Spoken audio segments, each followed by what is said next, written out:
2016 সাল থেকে শুরু আমার পথ চলা। আমি গত 3 বছর আগে সিলভার প্লে পেয়েছি ইউটিউব থেকে, এবং সেই সিলভার প্লে পাওয়াটা আসলে অনেক আমার জন্য সৌভাগ্যের ছিল, যেহেতু আরো 3 বছর আগে আমি সিলভার প্লে পাই। সেটা কুমিল্লাতে তখন সম্ভবত টিপু চৌধুরী পেয়েছে, তারপরে মনে হয় আমি পেয়েছি। তো তারপর থেকে আসলে পিছন ফিরে আর তাকাতে হয়নি।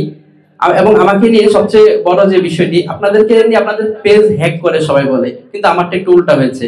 কারণ এই মুহূর্তে আমার নামে ফেক পেজ রয়েছে প্রায় 300+, এবং যার কারণে আমি গত মাসে থানায় জিডি করেছি, অভিযোগ করেছি, এবং আমার অসংখ্য বন্ধু বান্ধব রয়েছে পুলিশে, তারা বিভিন্নভাবে আমাকে সাপোর্ট করে। এবং তো আমি উল্টা আসলে আমার ভিডিওগুলো নিয়ে ওরা চুরি করে ওরা, এবং আমার ফেক পেজে এত বুস্ট করেছে, যারা আমার একটা ভিডিও আমি দেখেছি 57 মিলিয়ন ভিউজ, যেটা আসলে চিন্তাই করা যায় না। 57 মিলিয়ন ভিউজ ফেক পেজে।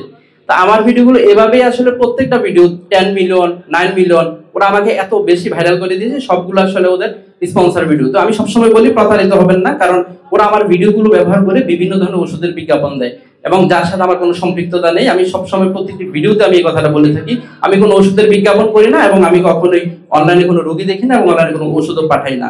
তো আসলে সবসময় আবার এটাও বলি যে নকল হয় কি জিনিসের? ভালো জিনিসের। নিশ্চয়ই আমারটা ভালো, সেজন্য নকল করছে ওরা।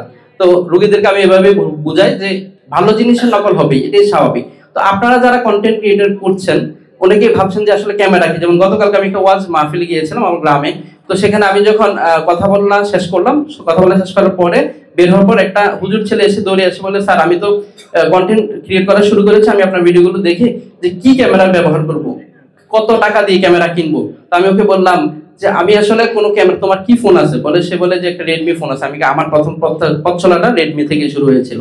তো রেডমি বা রিয়েলমির কোন আসলে আমি করছি না, যে আমি উদাহরণ দিচ্ছি আর কি, যে কম দামি ফোনটা ছিল 10 থেকে 12 হাজার টাকা রেঞ্জের, এবং আমার কোনো মাইক্রোফোন ছিল না। তারপর একটা বয়া মাইক্রোফোন কিনেছিলাম 700-800 টাকার মধ্যে, সেটা দিয়ে তারপর ভিডিও করা শুরু। আর এখন আমার আপনারা সামনে দেখছেন DJI ইউজ করছি আমি, যেটা একটা দামি মাইক্রোফোন, সেটা আপনারা জানেন।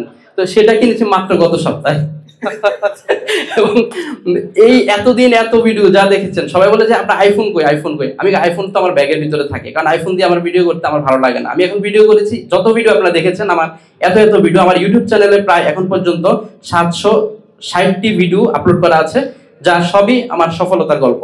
এবং এই সফলতার গল্প বাংলাদেশে এতগুলো সফলতার গল্প কেউ এখন পর্যন্ত মনে হয় করেনি রোগী নিয়ে। এবং আমার প্রতিটি লাইভে দেখবেন আপনার সফলতার গল্প আমরা এমন ভাবে আসলে প্রেজেন্ট করি, প্রতিটি লাইভে আমি সফলতার গল্প বলি, এবং সেই সফলতার গল্পে প্রতিটি একটা মেসেজ থাকে। সেই মেসেজটি হচ্ছে আমার ভিডিওগুলো কোনো ধরনের চিকিৎসার উদ্দেশ্যে নয়, অবশ্যই চিকিৎসা নিতে উৎসাহিত করার জন্য। এই কথাটা আমি একটু তোমার দুঃখিত, বক্তব্যের মাঝে আমি আটকে দিলাম। ওর সফলতার গল্প আমি একটু আপনাদেরকে শোনাই। আমিও কিন্তু ওর কাছে একদিন গেছিলাম। জিজ্ঞেস করবেন না কেন গেছি?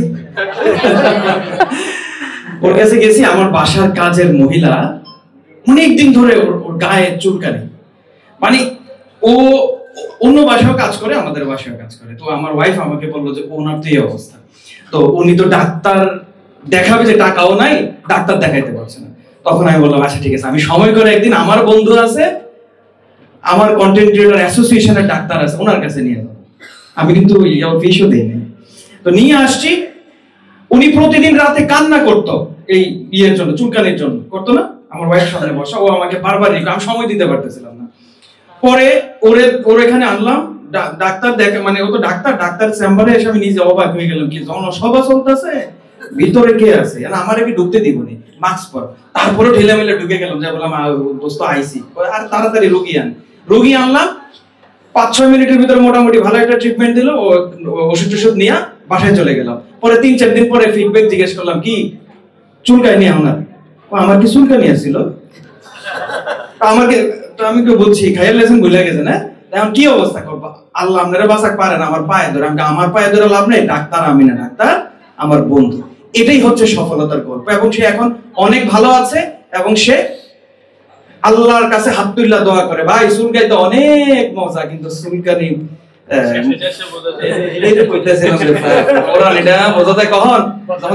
মজাটা শেষ হয়। তো ধন্যবাদ ভাই, তুমি যেই উপকার মানুষের করতেছো, আল্লাহ সতের এই রোগ না দো, তারপরে তুমি করতেছো।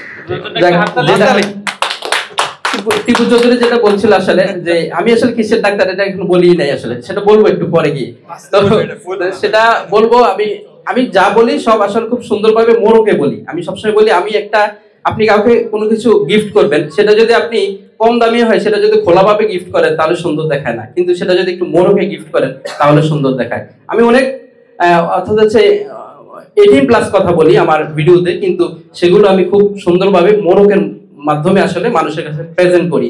এবং দেখবেন আমার ভিডিওতে কোনো নেগেটিভ কমেন্টস নেই, এবং আমার ভিডিওতে কেউ কোনো বাজে কমেন্টস করার কোনো প্রশ্নই আসে না, কারণ আমি শুরুটা এভাবেই করি আমার ভিডিওতে।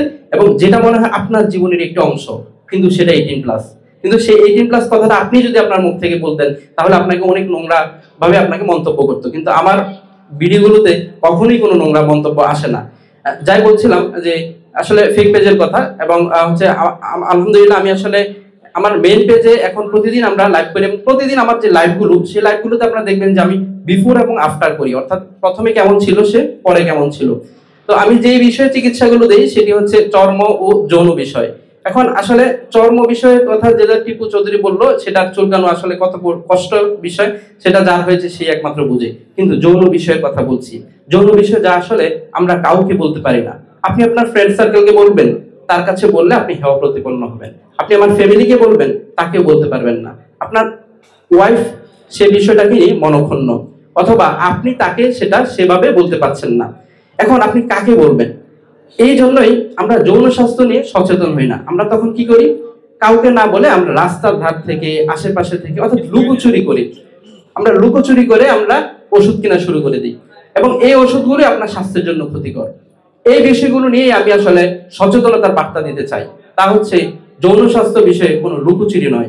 আপনি একটু লক্ষ্য করে দেখেন, আপনি ব্রেনের চিকিৎসা করলেন সারা জীবন, চোখের চিকিৎসা করলেন সারা জীবন, এই যে চশমা লাগিয়েছি সেটা তো খুলতে পারি না, খুললে আসলে দেখি না আপনাদেরকে, এবং মাঝে মাঝে গিয়ে আমরা চশমার পাওয়ারটা চেঞ্জ করে নিয়ে আসি।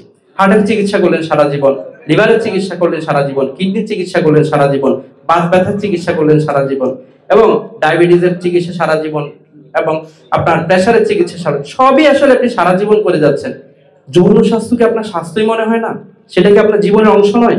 অবশ্যই আপনার জীবনের অংশ, সেটা আসলে আপনি কাউকে দেখাতে পারছেন না। কিন্তু এই সমস্যাটার কারণেই আজকে এত ডিভোর্স, আজকে এত অ্যাডাল্টারি বা পরকীয়া বলি আমরা, এবং সমাজে এত বেশি পরিমাণ অবক্ষয়। আমরা যদি এই বিষয়টার প্রতি গুরুত্ব দেই, আপনার স্বাস্থ্যের প্রতি যদি গুরুত্ব দেই, আপনার 30 বয়স হয়ে গিয়েছে আপনি যৌন স্বাস্থ্য দুর্বল হয়ে গেছে বিষয়টি না, তা নয়। 40 হয়েছে মানে আপনার যৌন স্বাস্থ্য দুর্বল হয়ে গেছে তা নয়। আপনি যদি স্বাস্থ্য সচেতন আজকে থেকে হন, আমাদের অনেকের এখানে 30 হয়ে গিয়েছে, দেখবেন আপনি একটু চেক করে দেখবেন আপনার ডায়াবেটিস ধরা পড়েছে, কিন্তু আপনি জানেনই না। আপনি দেখবেন আপনার প্রেসার বেশি হয়েছে, আপনি সেটাও জানেন না। আমরা যদি আজকে থেকে এইখান থেকে এই মেসেজটা নিতে চাই যে 30 বছর হওয়ার পর থেকে আমরা যদি অন্তত একবার ডায়াবেটিস এবং প্রেসার চেক করি বছরে, তাহলেই আমাদের অন্তত যৌন স্বাস্থ্যের ক্ষেত্রে এবং শারীরিকভাবে আপনি অনেকটাই ভালো থাকবেন। আরেকটি বিষয় আমি বলবো, তা হচ্ছে আমার বাবা মায়ের প্রতি কতটা যত্নবান। এই মেসেজটা আমি সবসময় দিতে চাই।